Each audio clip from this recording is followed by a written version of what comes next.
તો ચાખી ચાખીને ખવડાય મારા રોમ ને ખાટા ના લાગે. એ ભાવની પ્રધાનતા છે. એટલે એમ એઠું ના ખવડાવાય કઈ, પણ એમાં ભાવની પ્રધાનતા વધારે છે. એમનો ભાવ એવો છે.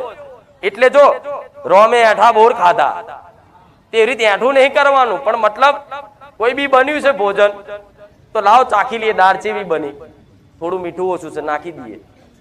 પછી કે માતાજીને ધરાયા પછી દાળ ચાખી અલ્યા મીઠું તો છે નહીં, તો માતા કહે છે કે મીઠા વગરની દાળ મને ખવડાવી. આ શું ખોટું? એટલે આવું મતલબ શીખવાડું છું, ભાવ શીખવાડું.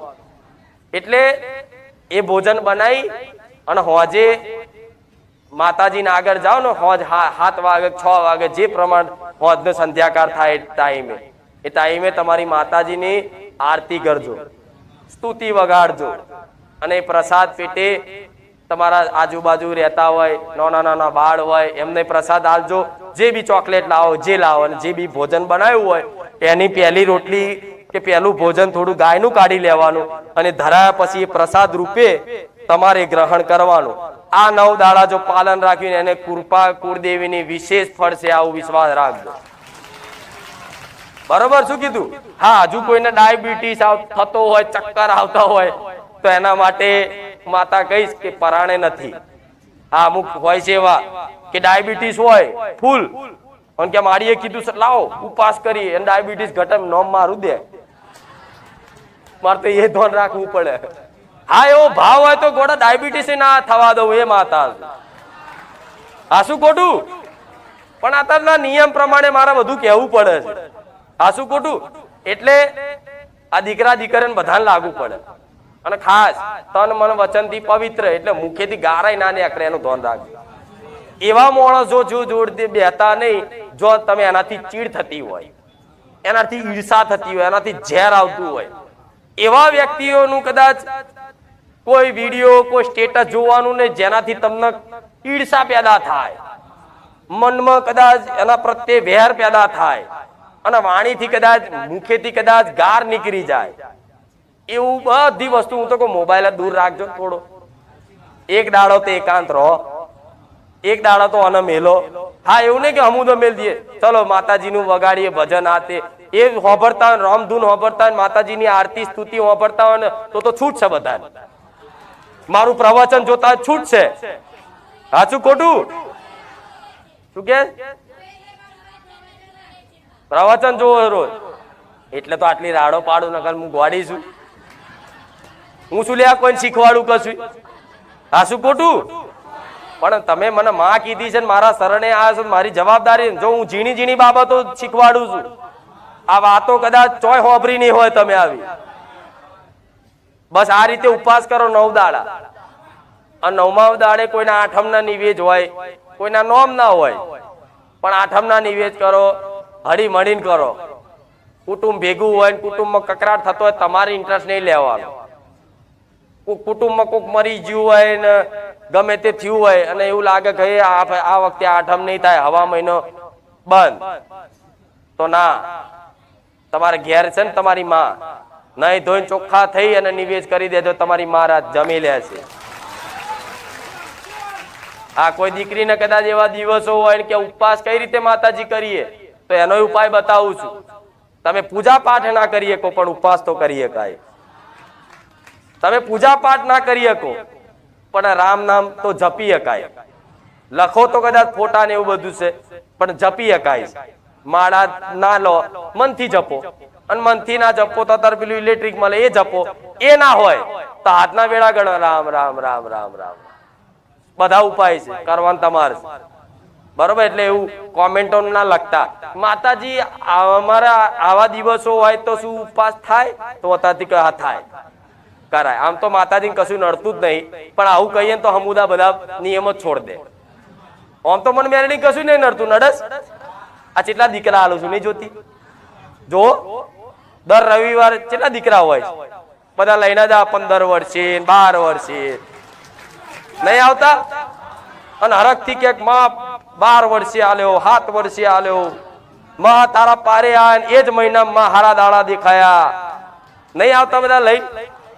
તો અહીંયા ડિલિવરી વખતે હું માતા ના હોઉં? થોડી મન કશું નડે? હું માતા તે એક સ્ત્રી સ્વરૂપ છું, તો મને થોડી કોઈ સ્ત્રીથી ઘીન હોય, ભેદભાવ હોય ના હોય, પણ શાસ્ત્રીય નિયમ છે, વર્ષોથી જે ચાલે છે એને ચલાવવા પડે કે આનું કારણ આ કેમ પાડવામાં આવે છે. એવું જાણવું હશે તો હું આગળ બધો વિષય આવશે કહીશ, બધું શીખવાડીશ. પણ અત્યારે તો હું કઉ છું પાડવું પડે. છેલ્લા 3 દાડાએ પાડવું પડે. બહુ મજબૂરી હોય તો 3 દાડાએ પાડવું પડે, બરોબર. પણ એવા દિવસો ઉપવાસ હોય તો કોઈ વાંધો નહીં, માતાજી પૂજા પાઠ ના કરી શકો, કોકની જોડે કદાચ ભોણું બનાવડાવો, ધરાવડાવો, દીવા બંધ નહીં કરવાના. આવા દિવસો દરેક ને કહું છું દીવા નહીં બંધ કરવાના. તમારે તો ઘરમાં 3 સ્ત્રી હોય તો આખો મહિનો દીવા જ ના થાય. આ શું ખોટું? કોઈને 1 રૂમ 2 રૂમ વાળું ઘર હોય તોય કોઈ વાંધો નહીં, માતાજી એડજસ્ટ કરી લે, એ પડદો માર દો. આ શું ખોટું? પણ ઘરમાં એક વ્યક્તિ તો દીવો કરવો જોઈએ, દીવા બંધ ના કરાય. કોઈક મરી ગયું એટલે મરણ જન્મ તો એક પ્રસંગ છે ગોડા, એમાં શું માતાજી લેવા દેવાડ છે, એમાંય બંધ નહીં કરવાના. હા, હજુ તમારા ઘરમાં હોય તો બરોબર, તમારા જ ઘરમાં, તમારા જ પરિવારમાં તમે ભેગા રહેતા હોય, એક જ રસોડે જે ખાતા હોય, એ ઘરમાં કદાચ આવું થયું હોય તો બરોબર છે કે ભાઈ થોડા દાડા હવા મહિનો તો ચમનું રહેવાય. તમને મને એમ નવાઈ લાગે, હવા મહિનો ચમનું માતા વગર રહેવાય. મારો દીકરો તો ગોડા એના ઘરમાં કોઈક મરી ગયું હોય ને, પેન લાકડે જઈને આયા હોય તો હોજે નહીં આવી અને કોઈ ખબર ના પડે, ધીરે આવીને મને ભોણું ધરાઈને જતો રહે. ત્યાં સ્પીકર ના ચાલુ કરે, આરતી કરી અને કોઈ ના ખબર પડે, દરવાજો વાકીને મારી આરતી ઉતાર લે. તારે પ્રસન્ન થઈશ, તારે મને નિયમ નડતા નહીં, ભાવ જોઈએ, ભાવ. આ શું ખોટું? એટલે આ બધું મતલબ પાલન જરૂરી છે, પણ એટલું બધું ઓધરું થઈને નહીં પાડવાનું. હવા મહિનો ખાટલો આવ્યો એટલે કાકા ને તો ખાટલો આવ્યો, એને ખાટલો એના ઘેર છે, એના કશું લેવર દેવર નહીં. અને હવા મહિનો બંધ એટલે ચમનું પણ કઈક તો વિચારો, એથી અહીં આવી જવાનું બધું. હજુ હા તમે કદાચ ખબર કાઢવા જઈને આયા છો, દવાખાને જઈને આયા છો, તો પેલા ઘરમાં આવતા પહેલા નહીં લો, જે સ્મશાનમાં જઈને નહીં લો, પવિત્ર થઈ જાઓ, સોનામણી છોટી દો, પછી માતાજીને પારે જાઓ. પણ આ બધા બહાના કાઢવા, આ બધા બહાના જ તમારા, અને તમારા એકલા નહીં ને આખા જગતના આવા બહાના. હવા મહિનો જાણે દીવા કરવાની કાસ જઈ, હારું કે આમે પરણે કરતા હતા હારું. અમુક એવું જ હોય જાણે બી દીવા કરે, માતાજી ડર લાગતો હોય, મેરડીમાં દીવો નહીં કરો, મેરડીમાં નડશે. અને નવરી છે મેરડીમાં નડવા, આ શું ખોટું? જો મને માતાને પૂજવા વાળા હજારો છે, કોઈ ડર થી પૂજે, કોઈ પ્રેમ થી પૂજે, કોઈ કામ કરાવવા પૂજે. અલગ અલગ પૂજનારા અલગ અલગ ભાવ ભક્તિ વાળા હોય છે, ડર થી પૂજવા વાળા છે. જો મેરડી ની અગરબત્તી દીવો નહીં કરું, પેલા ભુવાજી કીધું છે તો મને મારી નાખશે. અને મનમાં એની મેરડી બસ નડતર નડતર નડતર નડતર, એટલે નડતર છે ને સપનામાં આવે. આ શું ખોટું? એટલે આ બધી શંકાઓ અને આ બધી માન્યતાઓ કાઢ નાખો. શું કીધું? માં તમારા ઘેર બેઠી ક્યારે અશુભ નહીં થાય, બધું શુભ જ છે. ક્યારે અમંગલ નહીં થાય, બધું મંગલ જ છે. મંગલ ભવન અમંગલ હારી, મારા રામ ને કહે છે ને, મંગલ ભવન અમંગલ હારી, એટલે હંમેશા મંગલ જ કરે, ક્યારે અમંગલ એમની તાકાત નહીં અમંગલ કરવાની. લે, રામની ભગવાનની તાકાત નહીં તમારું ખોટું કરી શકે. આ એવી વાત છે.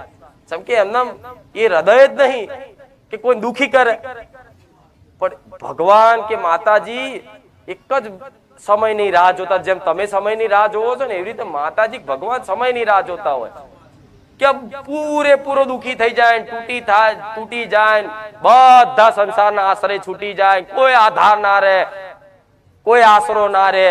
બસ એક વખત રોઈને પ્રાર્થના કરી જાવ એટલે હું તો એની જોડે છું, ખાલી પ્રગટ થઈ જાઉં. લે યાર, આ શું ખોટું? એટલે આ 9 દાડા નોરતામાં ખૂબ તમારી માતાને લાડ પ્રેમ ભક્તિ કરજો, આરતી ઉતારજો, જે રીતે આવડે એ રીતે. સાથીઓ ના દોરતા આવડે તો ઊંધો દોરજો, ચાલશે. પૂજા પાઠની વિધિ કઈ રીતે કરવી એ બધું નહીં જોવાનું, એવું તમને જે આવડે. માં જો મને આવડતું નહીં આ પણ આરતી કરવા બેઠો છું, ચમની આમ આરતી લેવી, ચમની ઉતારવી ને ઊંધી ઉતારવી, સીધી ઉતારવી, નોરતા આયા છે, 10 ઓટા મારો, બધાને એક આશા છે કે માતાજી કઈક નોરતામાં કઈક ઉપદેશ આલો, કઈક એવો માર્ગ બતાવો જેથી અમારી કુળદેવીને અમે પ્રસન્ન કરીએ કે માં તમારા બતાયા મુજબ, તમારા કીધા મુજબ કે માતાજીને ભગવાન આવો જો ભક્તિ કરવા માટે, માતાજી કૃપા મેળવવા માટે જીવનમાં કેટલાય સંયમ નિયમ પાડવા જાણો છો ને? આવું તો બધાને ખબર હશે કે ભાઈ માતાજીની કોઈ પણ ઉપાસના જે બી ભક્ત કરતો હોય, ભગવાનની ઉપાસના જે ભક્ત કરતો હોય, ભગવાનની કૃપા મેળવવા માટે, માતાજીની કૃપા મેળવવા માટે એના જીવનમાં સંયમ નિયમ જરૂરી પાડવા જોઈએ. સંયમ નિયમ થી જો કદાચ કોઈ ઉપાસના ભક્તિ કરે તો એને જલ્દી ફળ પ્રાપ્ત થાય, એવું સાંભળ્યું છે ને? તો માતાજીને ભગવાનને પ્રાપ્ત કરવા માટે પહેલાના સાધુ સંતો હોય એ શું કરતા? સંસાર ત્યાગ કરી દેતા ભગવાનને પ્રાપ્ત કરવા માટે, માતાજીને પ્રાપ્ત કરવા માટે. જોયું છે ને આવું સમાજમાં છે ઘણી જગ્યાએ સંતો એવા કે જે નાનપણથી બસ ભગવાનના માર્ગ ઉપર જતા રહે ને બધું છોડી દે. એમના નિયમો અલગ છે, પણ તમે સંસારમાં છો, સંસારમાં છો ને, સમાજ વચ્ચે રહેવાનું, પરિવાર વચ્ચે રહેવાનું, એવા દૂષિત વાતાવરણ વચ્ચે રહેવાનું. એટલે તમારે આ સાંસારિક જીવનમાં સંયમ નિયમ હરખી રીતે પાડી શકો. એટલે ભગવાન એક ઉપાય આલ્યો છે કે જો કદાચ સંસારી કોઈ પણ મનુષ્ય હોય, એને માતાજીની ઉપાસના કરી અને ભક્તિનું કદાચ ફળ પ્રાપ્ત કરવું હોય તો અમુક દિવસો એવા આપ્યા કે આ દિવસોમાં જો સંયમ નિયમ પાડી અને ઉપાસના કરી અને કોઈ પણ માતાજી ભગવાનની ઉપાસના ભક્તિ કરી અને જો નિયમથી ચાલે ને તો જે સંસાર ત્યાગ કરીને કદાચ ફળ મળે ને એવું આ 9 દાડામાં તમને મળી શકે છે. શું કીધું? જે સંસાર છોડીને કદાચ તમને એ જે ફળ મળવાનું હોય એવું કદાચ જો સંયમ નિયમથી ઉપાસના કરો આ 9 દિવસ નોરતાની, તો એવું ને એવું ફળ તમારા જીવનમાં તમારી માતાજી આપી શકે છે. તો એના માટે દરેક ઉપવાસ કરતા હોય છે. તમે જાણો છો નોરતા 2 હોય છે, કે આસો ને એક ચૈત્રી નોરતા. હવે આ આસોની નવરાત્રીમાં અને ચૈત્રી નવરાત્રીમાં જે માતાજીની ઉપાસના કરવા વાળા ભક્તો છે એના માટે આ 9 દિવસ આલ્યા છે. અને જે ભગવાનને માનતું હોય એના માટે જોજો, કોઈ શનિવાર હોય છે, કોઈ શંકર ભગવાન મહાદેવનો ઉપાસક હોય એના માટે શ્રાવણ મહિનો ગયો. એટલે મૂળ ગમે તે વાતે સંસારમાં રહેનાર મનુષ્યો માટે ભગવાને અમુક સમયગાળો આલ્યો છે કે આ સમયગાળામાં જો સંયમ નિયમથી કદાચ કોઈ પણ ઉપાસના કરશે ને જે ભક્ત એને વિશેષ ફળ પ્રાપ્ત થશે. હવે આસોની નવરાત્રી એટલે શુભ મુહૂર્ત કહેવાય, શુભ ચોઘડિયા કહેવાય. એમાં માતાજીની ભક્તિનો વિશેષ પ્રભાવ મળે. આમ તો તમે આડા દિવસ ભક્તિ કરો એનો તો કૃપાનો પ્રભાવ હોય જ, પણ આસોની નવરાત્રી હોય કે ચૈત્રી નવરાત્રી હોય એમાં શુભ ચોઘડિયા હોય અને ચોઘડિયાનો પ્રભાવ દરેકના જીવનમાં પડતો હોય છે ને. ચોઘડિયા શું એટલે ખબર છે ને? તો તમને શુભ ચોઘડિયું, ચલ ચોઘડિયું, કાલ ચોઘડિયું બધું તમે સાંભળેલું છે, જીવનમાં ખબર હશે તમને, બરોબર? તો કે છે કે આજે કે ભાઈ હરાદો છે, તો કે હરાદો નવો ધંધો ના કરાય, નવું સાધન ના લવાય, એવું માન્યતા છે. કે છે ને કે ભાઈ અત્યારે ચોઘડિયા હારા ના હોય, અત્યારે જો ધંધો કરો તો ધંધામાં નુકસાન આવે, સાધન લાવો તો એમાં નુકસાન આવે, એવી માન્યતા છે. એટલે આનો મતલબ એવો છે કે ચોઘડિયાના પ્રભાવ પડે છે તો જ આ માન્યતાઓ હશે. તો આ નોરતામાં તમારી માતાજીના એવા શુભ ચોઘડિયા છે 9 દાડાના. આ 9 દાડામાં જો તમારી માતાની જેટલી ભક્તિ થાય તમારી સામર્થ્ય અનુસાર એટલી કરી લેજો. ગોડા તમારી માં સાક્ષાત તમારા જીવનમાં અનુભવ ના થાય મને કહેજો. એના માટે ઉપવાસ જરૂરી છે. હું માતા કહીશ જરૂરી છે. જરૂરી છે એટલે કે તમે આખું વર્ષ તો જે ખાવું હોય, જે પીવું હોય ખા કરો છો, શેત પેટ ઊણું નહીં થવા દેતા. શેત ભૂખ લાગી પકોડી ખાઈ લઉં, શેત ભૂખ લાગી દાબેલી ખાઈ લઉં, અને ઘેર હોય તો કે લાય આ તરી લઉં, કાતરી તરું ને મેગી બનાવું, આ બનાવું તે બનાવું. હા શું ખોટું? દીકરીઓ તો નવો નવું ટ્રાય કરે કે લાઈને આવું બનાવું. પણ મૂળ તમે સેજ થોડી ભૂખ લાગે મતલબ ખાવશો. હું તો માતા એવું કહીશ ક્યારે તમારે ભૂખ ના વેઠવી પડે. હું તો એવી જ આશા રાખું ક્યારે તમારા જીવનમાં કદાચ ભૂખ ના વેઠવી પડે. પણ આ 9 દાડા છે થોડું વેઠી લેજો કાલથી જ. અને હું આલી શક્તિ, હું આલી શક્તિ. આ 9 દાડા ખાલી હું માતા બતાવું એ રીતે ઉપવાસ કરજો.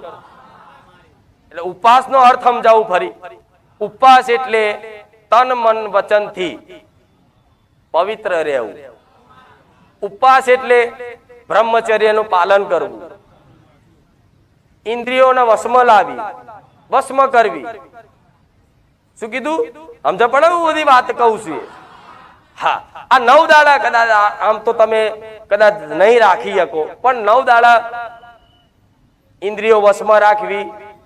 મન ચંચલ હોય, જો તો ભાગતું હોય, ખરાબ ખોટું વિચાર કરતું હોય, એને કદાચ ભગવાન માતાજી લગાવવું પડે, પરાણે લગાવવું પડે. લાગશે નહીં, મનને છૂટું મેં લાગી જશે ના નહીં લાગે. પરાણે મોકળું છે ને દોરી બાંધીને પકડવું પડશે. ભક્તિ કરવા બેસો, ઉપવાસ કરશો અને જાત જાતનું મન શું કરે? દાબેલી, વડાપાવ, પકોડી. અને જોજો ઉપવાસ હોય તારે જ યાદ આવે હતા. સારું રોજ ઉપવાસ કરીએ છે બોલો, અને આજે ઉપવાસ કરે છે બોલો, એવી અંદરથી એવું થાય છે ખાઈ લઉં ખાઈ લઉં ખાઈ લઉં, અને ચેટલાય તો તોડી નાખે. એટલે નિયમ લો, પ્રણ લો અને પછી તોડો તે અપરાધ ગણાય. પણ એના કરતા માતા હું જે બતાવું છું એ પ્રમાણે રીતે કરશો ને તમારી માતા તમારી પર કૃપા રાખશે. એટલે તન મન વચન થી પવિત્ર રહેવું, ઇન્દ્રિયો વશમાં રાખવી. એનું મુખ્ય હેતુ એ છે ઉપવાસનો. હવે ઉપવાસમાં કોઈ એક ટાણું કરે, કોઈ નકોડા કરે, પોતપોતાની અલગ અલગ રીત હોય છે બધાની. પણ નકોડા થતા હોય એના માટે નકોડા જ સારા ને બેસ્ટ છે. શું કીધું? જેના નકોડા થાય છે, જે પહેલેથી કરે છે અને જે રાખી શકે છે એના માટે તો જે નકોડા જે રીતે ઉપવાસ કરતા હોય એમના માટે તો એ જ બરોબર. પણ જે નવા છે, જેને નહીં થતા, એના માટે હું માતા એવું કહીશ કે કઈ નહીં તો એક ટાણું ખાલી તમારી ઈચ્છા હોય તારે, પણ ખાલી એક ટાણું કરી શકો છો. આવું માતા કહું. તમે ઉપવાસ સવારથી રાખો, એ દિવસથી મતલબ આજે તમે જે પણ ઘેર બનાવ્યું હોય, દાળ ભાત કઢી ખીચડી જે, અને હું તો 9 દાડા છે તો હારું હારું બનાવો. લાડવા, શીખંડ, સૂતર જે લાવવું હોય, લાપસી, બધું. અરે તમારા માટે નહીં, ખાવાનું તો તમારા જ છે છેલ્લે, પણ તમારી કુળદેવી માટે. કે માં પહેલા નોરતે નહીં પેલું ગીત આવતું કે શું, સોમવારે સૂતર ફેરણી જલ્દી જમવા આવજો, મંગળવારે ગુલાબ જાંબુ જલ્દી જમવા આવજો. હવે સોમવારે સૂતર ફેરણી જલ્દી જમવા આવજો એવું માતાજીને આહવાન કર્યું, અને માતાજી આયા અને થારીને જોયું, એટલે કેવું સૂતર ફેરણી છે નહીં.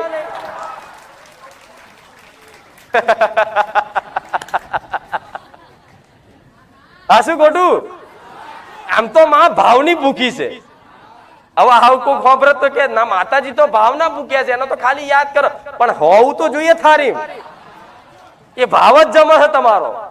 એ નહીં કે છૂતર ફેણી ખાવા આવતી આમ કરી હાથ લઈ. એ ભાવ જ જોવો છે, પણ થારીમાં હોવું જોઈએ ને. હવે તમારા ઘેર મહેમાન આવ્યા હોય અને કે તમારા માટે મસ્ત ગુલાબ જાંબુ ને બધું બનાવ્યું છે, આવો. અને ઘેર મહેમાન આવે ને વઘારેલી ખીચડી ખાવા મળે તો હું તો બોલો વચ્ચે નાસ્તો કરતો કરતો ના આવ્યો કે લાવો આજે ગુલાબ જાંબુ, લાપસી, દાળ ભાત ખાવા મળશે. અહીં તો તમારી આશા સહાયક નહીં. આવું માને ભૂખ નહીં, આ વાત મોની લો, માને ભૂખ નહીં, પણ તમે આવો ભાવ શીખવાડો. તમારી માતાજી માટે બનાવો, નવું નવું બનાવો, હળી મળીને બનાવો, ભેગા થઈને બનાવો. અને જે ભાવ હોય દર નોરતામાં 9 દાડા 9 અલગ અલગ, પણ એમાં ખાસ એટલું ધ્યાન રાખવું કે માતાજીને આમ આડા દિવસે તમે જે ભોણું ધરાવો છો, લસણ ડુંગળી વાળું મસાલેદાર જે ધરાવો ચાલે, પણ 9 દિવસ એનું મુહૂર્ત છે, એના મતલબ એનો પ્રભાવ છે. એ 9 દિવસનો નિયમ ડુંગળી અને લસણ કે મસાલેદાર બનાવવું. ઓકે માતાજી, આ તો તમે સ્વામિનારાયણ જેવું લાયા. અમુક ને આવું થાય, પણ ના, સાત્વિક ભોજન કરો તો સાત્વિક વિચાર આવો. સાત્વિક વિચાર એટલે સત વિચાર, સારા વિચાર. તામસિક ભોજન કરો, રાજસિક ભોજન કરો એટલે એના પ્રભાવથી તમારી અંદર ખરાબ વિચાર, આળસ, ઊંઘ વધારે આવે. આવું બધું છે નિયમો. એટલે શું કીધું, તમે તમારી માતાજીનું જે બી ભોજન બનાવો એમાં લસણ ડુંગળી આ 9 દાડા ના નાખતા. અને હું તો કહીશ 9 દાડા નહીં ખાવ તો મરી નહીં જાવ. હા, તમારા ઘરવાળો માંગતો હોય તો એને કાપી નાખજો, અપરાધ નહીં લાગે અને પાપ નહીં. મતલબ એમ કે ભાઈ તારા ના ખાવત ના ખાતી લાય, મારા તો ખાવું જ પડશે, તો બાજવાન નહીં, હાલે કાપી આલું કે અમે લડાઈ થાય પાછી. ના ના માડીએ ના પાડી છે, તમે છે ના આ પાડો, નહીં બનાવું જાઓ. એ પાછો નોરતામ કકરા નોમ મારું આવ. આ શું ખોટું? તો એવું શું લેવું કહું. એટલે કોઈ ખાતું હોય તો ભલે એના માટે બનાવવાનું, ના નહીં કશું, પણ તમારી માતાજી જે ધરાવો ને એમાં લસણ ડુંગળી મસાલેદાર બહુ તીખું એટલું બધું નહીં રાખવું, માપનું. જેમ ધામમાં જાઓ છો તમે, મારા ધામમાં કદાચ ખીચડી ખાધી હોય ખબર, અને ગમે જગ્યાએ બાપા સીતારામે જમો કે ગમે તો તમે જમ્યા હશો, પ્રસાદી લીધી હશે, તો જોજો એકદમ મોરું મોરું તા ખોમે કાઢો છો કે તો બહુ મોરું છે. તો મોરું જ હોય તો ભગવાનને એવું કે થોડી મસાલેદાર ને બધું નાખેલું હોય, પણ એવું મતલબ તમને ભાવે એવું ચાખીને તમે તમારે બનાવજો. શું કીધું? ઓકે છે માતાજી, અમારે માતાજીને ભોણું ધરાવવાનું ચાખીને બનાવાય. આ નવાઈ લાગશે. મારી વસ્તી ચાખીને બનાવે, મારા સેવકો જે પ્રસાદી બનાવે ચાખીને બનાવે. સાવ કે સબરીને કદાચ રોમને બોર ખવડાવવા હતા ને તો ચાખી ચાખીને ખવડાય, મારા રોમને ખાટા ના લાગે. એ ભાવની પ્રધાનતા છે. એટલે એમ એઠું ના ખવડાવાય કઈ, પણ એમાં ભાવની પ્રધાનતા વધારે છે. એમનો ભાવ એવો છે. એટલે જો રોમે એઠા બોર ખાધા તે રીતે એઠું નહીં કરવાનું, પણ મતલબ કોઈ બી બન્યું છે ભોજન તો લાવ ચાખી લઈએ, દાળ ચેવી બની, થોડું મીઠું ઓછું છે નાખી દઈએ. પછી કે માતાજીને ધરાયા પછી દાળ ચાખી, અલ્યા મીઠું તો છે નહીં, તો માતા કહે છે કે મીઠા વગરની દાળ મને ખવડાવી. આ શું ખોટું? એટલે આવું મતલબ શીખવાડું છું, ભાવ શીખવાડું. એટલે એ ભોજન બનાવી અને હોજે માતાજીને આગળ જાઓ ને, હોજ 7 વાગે 6 વાગે જે પ્રમાણ હોજનો સંધ્યાકાળ થાય ટાઈમે, એ ટાઈમે તમારી માતાજીની આરતી કરજો, સ્તુતિ વગાડજો. અને પ્રસાદ પેટે તમારા આજુબાજુ રહેતા હોય, નાના નાના બાળ હોય, એમને પ્રસાદ આપજો. જે બી ચોકલેટ લાવો, જે લાવો, અને જે બી ભોજન બનાવ્યું હોય એની પહેલી રોટલી કે પહેલું